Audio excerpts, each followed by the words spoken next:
조국 법무부 장관이 검찰개혁 불쏘시개의 역할은 여기까지라는 사퇴의변을 밝히고 전격적으로 사의를 표명했습니다. 취임 35일 만의 사퇴입니다. 문재인 대통령은 조국 장관 사의 표명에 대해 국민들께 매우 송구스럽게 생각한다며 검찰개혁의 온전한 실현을 위해 끝까지 매진하겠다고 밝혔습니다. 조국 장관은 사의 표명에 앞서 오늘 오전 언론 브리핑을 갖고 검찰 특수부 이름 변경 및 축소 등의 검찰개혁 방안을 발표했습니다. 이에 따라 검찰 특수부는 46년 만에 폐지됩니다. 당군 이래 최대 다단계의 사기 사건이라는 주수도 전 제2그룹 회장을 구치소에서 지나치게 많이 접견한 이른바 집사 변호사에 대한 변협 징계는 정당하다는 법원 판결이 나왔습니다. 10월 14일 법률방송 로투데이 시작하겠습니다. 첫 소식입니다. 조국 법무부 장관이 오늘 오후 2시 전격적으로 사의를 표명했습니다. 오전 11시 정부 과천청사에서 검찰개혁 방안 언론 브리핑을 연 지 3시간 만에 전격적인 사의 표명입니다. 오후 3시 반쯤 법무부 청사를 떠나는 조 장관은 기다리던 취재진에 국민 여러분에게 죄송하고 송구하고 감사하고 고맙다고 말했습니다. 표정은 후련해 보였습니다. 조 장관은 법무부 혁신과 검찰개혁 과제는 저보다 훌륭한 후임자가 맡을 것이라며 더 중요하게는 국민이 마지막 마무리를 해줄 것이라 믿는다는 짧은 소회를 남기고 법무부 장관으로서 마지막 퇴근길에 올랐습니다. 급작스런 사의 표명에 법무부 직원 60여 명이 청사 현관과 1층에서 기다리다 조 장관이 엘리베이터에서 내려 모습을 보이자 일제히 박수를 치며 마지막 퇴근길을 배웅했습니다. 앞서 조 장관은 법무부를 통해 기자들의 문자를 보내 검찰개혁을 위한 불쏘시개 역할은 여기까지입니다. 라는 제목의 사퇴의변을 전해왔습니다. 저는 오늘 법무부 장관직을 내려놓습니다. 이제 제 역할은 여기까지라 생각합니다. 더는 제 가족 일로 대통령님과 정부에 부담을 드려서는 안 된다고 판단했습니다. 제가 자리에서 내려와야 검찰개혁의 성공적 완수가 가능한 시간이 왔다고 생각합니다. 저는 검찰개혁을 위한 불쏘시개에 불과합니다. 불쏘시개 역할은 여기까지입니다. 라는 게 조 장관이 밝힌 사퇴의 변입니다.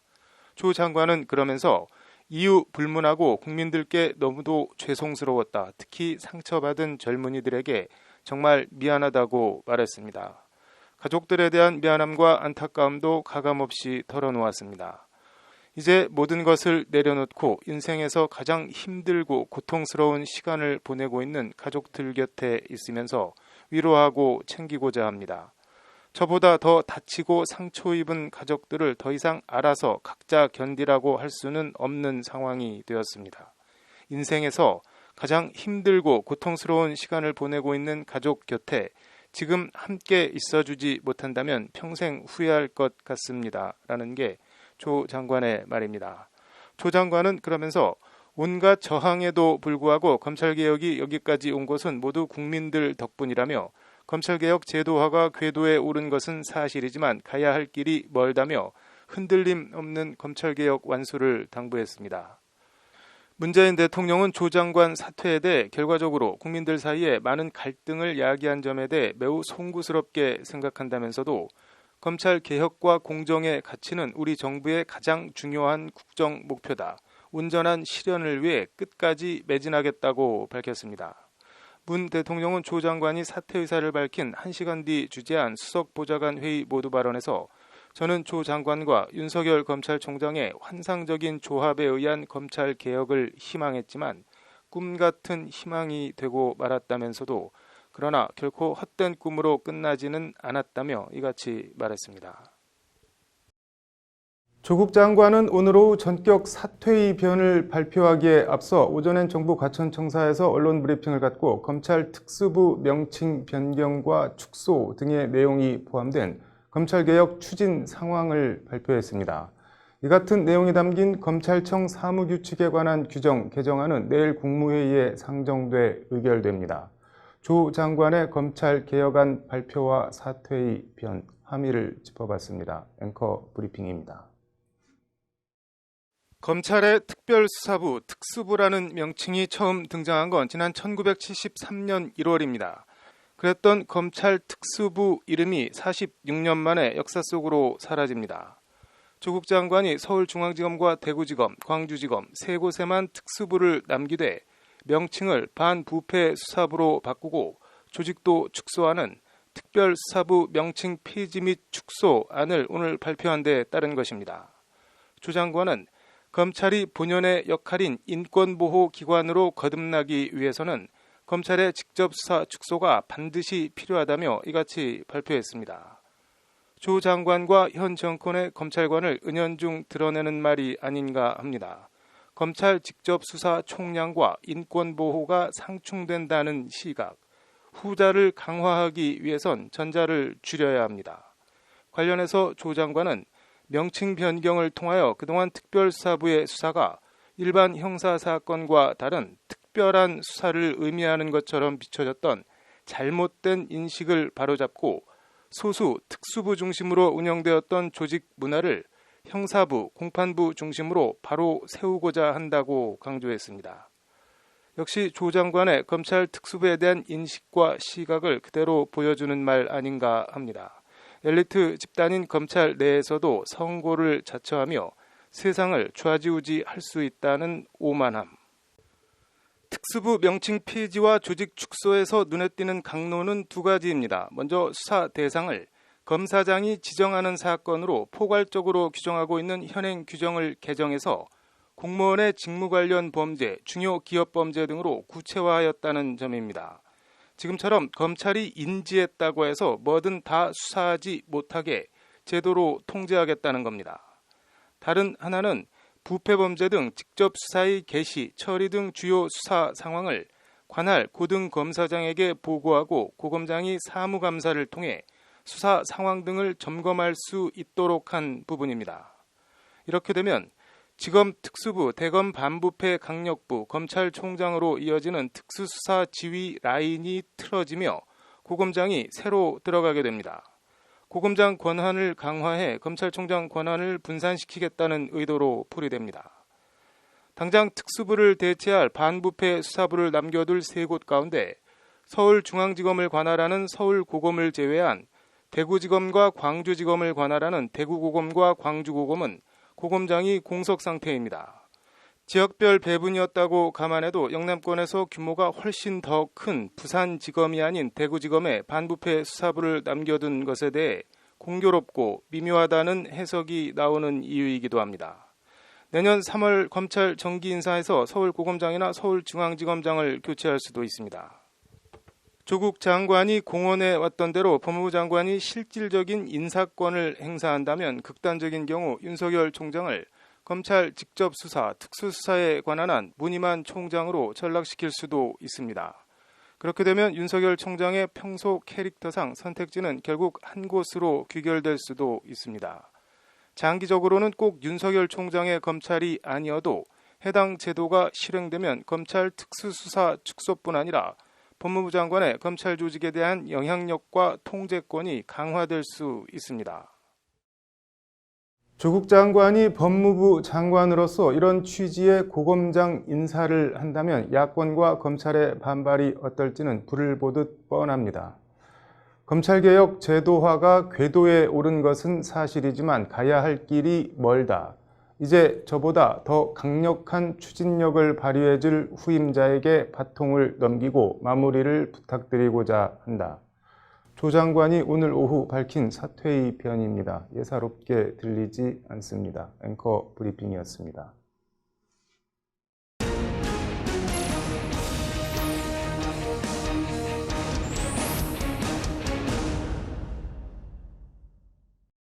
네, 조국 장관이 검찰개혁의 불쏘시개가 되겠다며 전격적인 사의 표명 3시간 전에 발표한 검찰개혁 방안 얘기 더 해보겠습니다. 로인사이드 신세아 기자 나와 있습니다. 신 기자, 특수부 명칭 변경 및 축소 얘기는 앞서 전해드렸고 다른 것들은 어떤 게 더 있나요? 먼저 법무부 검찰에 대한 감찰 실질화가 눈에 띕니다. 네. 이제 이를 위해서 검찰 공무원의 비위가 발생할 경우 네. 각 검찰청이 이제 법무부 장관에게 보고하도록 규정을 신설하는 한편 네. 이제 법무부에 직접 감찰 사유를 추가해서 이제 검찰에 대한 법무부의 1차 감찰권을 확대하는 내용으로 법무부 감찰 규정을 이제 이달 중에 개정하겠다고 밝혔는데요. 네. 조 장관의 말을 한번 직접 들어보시죠. 네. 검사가 감찰관으로 임용되는 경우를 차단하기 위해 현행 감찰관 임용 대상자에서 검사를 삭제하는 내용으로 대통령령 법무부와 그 소속 기관에 대한 직제를 개정하겠습니다. 감찰위원회의 실질적 운영을 위하여 외부위원회 비율을 현행 2분의 1에서 3분의 2 이상으로 늘리고 비법조인의 비율을 2분의 1 미만으로 하는 내용으로 대통령령인 법무부 감찰위원회 규정을 개정하겠습니다. 네, 검찰에 대한 법무부의 직접 감찰권을 실질화하고 네. 이제 검사를 감찰관에서 원천 배제를 하고요. 또 이제 감찰위원회에 검찰박 인사들을 전진 배치해서 이제 팔이 안으로 굽는 네. 그런 셀프 감찰을 좀 차단하겠다는 취지입니다. 네. 뭐 1차 감찰권이라는 워딩이 있는 걸 보면 2차 감찰권도 따로 있는 모양이네요. 네, 그렇습니다. 이제 징계 사안임에도 검찰에서 제대로 징계가 이루어지지 않을 경우에는 네. 2차 감찰권을 행사하겠다는 건데요. 네. 조 장관 말을 다시 한번 들어보시죠. 네. 한편 징계 사안임에도 검찰에서 징계하지 아니한 사례와 부당하게 의원 면직된 사례 등 미비점이 있는 경우에는 법무부가 2차 감찰권을 적극 행사하고 검찰청에서 시행되고 있는 예규, 훈령 등을 상시로 점검하여 상위 법령 위반 사례가 발견되면 바로 시정 조치하겠습니다. 부당하게 의원 면직된 사례, 이거는 뭐 어떤 얘기인가요?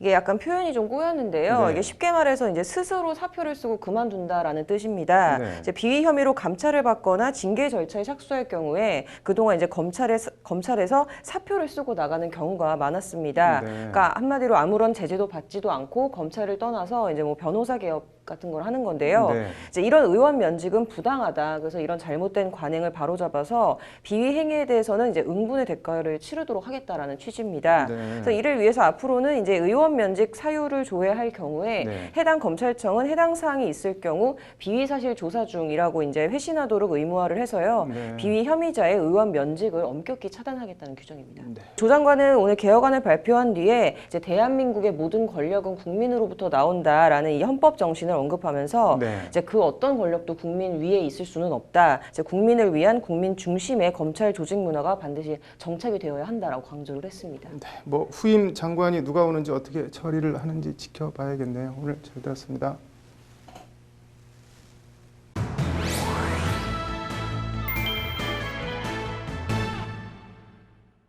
네, 단군 일의 최대 다단계 사기라는 2조 원대 불법 다단계 사기 혐의로 징역형을 받은 주수도 전 제2그룹 회장의 변호인들의 황제 접견 얘기해 보겠습니다. 남승환 변호사의 시사법률입니다. 남 변호사님, 뭐 황제 접견 이게 무슨 말인가요? 네, 김모 변호사 네. 그리고 그 김모 변호사 사무실에서 근무하는 하모 변호사 얘기입니다. 네. 김 변호사의 지시로 하 변호사가 이 주수도 다단계 사교왕이라고 불리는 주수도 제2그룹 회장을 네. 비롯한 피고인들을 접견했는데요. 네. 접견 횟수가 6개월간 1,500번이고요. 네. 이렇게 하면 이제 월 평균 약 260회 정도가 되는데요. 네. 주수도만 놓고 보면 네. 이제 이 하 변호사 지시를 네. 받아서 했다는 하 변호사가 주수도를 월 평균 56회 접견한 것입니다. 네. 근데 한 달에 20일 정도 최대한 접견할 수 있거든요. 토요일, 일요일을 못 하니까요. 네. 5, 4, 20해서 20일인데 이걸 기준으로 해서 고려한다면 매일 3차례 접견했다는 얘기가 됩니다. 3차례 가까이 했다는 얘기 되고요. 근데 이 무렵에는 아직 변호인으로 선임된 상태가 아니었습니다. 횟수가 상당히 많아서 집사 변호사, 황제 접견 이런 얘기가 네. 그 무렵에 꽤 횡행했습니다. 이게 보통 변호사 접견이 어떻게 이루어지나요? 횟수나 시간 제한 같은 게 없나요? 네, 변호사 접견은 횟수 제한이 없고 시간 제한도 없습니다. 네. 변호인이 충분히 의견을 듣고 방어권 보장을 위해서 활동해야 하기 때문에 접견 횟수 시간 제한을 두면 위헌입니다. 뭐 이 변호사들 당시 징계를 받았던 것 같은데 징계 수위가 어땠었나요? 네, 이제 이것을 품위유지 의무 위반이라고 보고요. 이런 네. 경우에 이제 대한변협 변호사 징계위원회가 그 지시한 변호사는 정직 1개월, 네. 그다음에 지시를 받고 접견을 실제로 했던 하 변호사의 경우에는 견책 징계를 했습니다. 네. 이분들이 이 불복해서 징계 취소하라고 소송을 내지 않았었나요? 네, 그렇습니다. 행정법원에 소송을 내서 소송 수용자들을 자기들이 반복적으로 접견하기는 했다. 그렇지만 담당 사건 자체가 다단계 사기 사건이어서 상당히 복잡하다. 이렇게 항변하기도 했습니다. 네. 법원 판결이 어떻게 나왔나요? 네, 법원은 이 징계가 정당하다는 취지로 네. 판결했습니다. 그래서 이의 신청 취소 청구 기각 결정은 기각하고 그다음에 징계 취소하라는 청구도 네. 기각했습니다. 법원에서는 네. 이런 얘기를 했습니다. 2015년 3월에 네. 구치소에 접견을 신청한 변호사 1,473명, 이 중에서 약 95%의 변호사가 네. 월 20건 미만의 접견만을 진행했다. 네. 이걸 감안하면 이 접견 횟수가 극히 이례적이다. 그다음에 다단계 사기 사건의 난이도를 좀 감안하더라도 네. 변호인으로 선임도 안 된 상태에서 이만큼이나 접견했다는 것은 정상적으로 보기는 곤란하다. 네. 이렇게 얘기를 했고요. 변호인들이 이제 나중에 변론을 위한 정상적인 접견이었지 않느냐 이렇게 이제 주장을 네. 하니까 대부분의 접견에서 관련 문서조차도 소지하지 않았다. 그러면서 과연 그게 변론을 위한 접견이었는지 알 방법이 없다는 취지로 판단하기도 했습니다. 어떻게 보면 가서 그냥 노닥노닥거리다 온 거네요, 그냥. 이번 사건 개인적으로는 어떻게 보시나요? 네, 저도 이 무렵에 서울구치소에 접견을 다녔었는데요. 네. 형사사건을 맡으면 일주일에 한 번 접견 가면 접견을 많이 가는 것에 해당합니다. 네. 그래서 한 건 예를 들어 그러면 한 달에 4번 정도 가면 굉장히 많이 갔다 저는 이렇게 생각을 했는데 이분들이 열심히 하신 것인지는 모르겠지만 이 무렵에 제가 접견을 가면 서울구치소 접견실에 진짜로 저 주수도 씨가 죽치고 앉아있다시피 한 것 같았습니다. 제가 갈 때마다 봤으니까 제가 안 갔을 때 어땠는지는 모르겠지만 갈 때마다 봤고 갈 때마다 저보다 먼저 나와 있고 제가 나갈 때도 있었고 이랬던 것 같습니다. 다른 사람들한테 물어봐도 거의 항상 주수도를 봤다는 사람들이 많았거든요. 근데 이 변호인의 접견권, 시간 제한도 없고 횟수 제한도 없는 이 접견권을 얻어내기 위해서 사실 굉장히 형사소송법상 아주 기본적인 그리고 헌법의 기본적인 권리임에도 불구하고 많은 투쟁을 거쳐서 얻어낸 권리이기도 합니다. 근데 이런 권리를 이렇게 악용하게 되면 아까도 말씀드린 대로 실제로 변호인 접견이 필요한 사람이 변호인 접견을 못하게 될 수도 있습니다. 그런 점을 감안하면 이것은 변호사로서도 다른 변호사에게 폐를 끼치는 일이고 다른 피고인들은 어찌되든 상관하지 않는 태도이기도 해서 좀 엄하게 징계했으면 하는 점이 있습니다. 네, 직업윤리 준수 상당히 중요해 보이네요. 오늘 잘 들었습니다. 네, 오늘 준비한 소식은 여기까지입니다. 시청해 주셔서 감사합니다.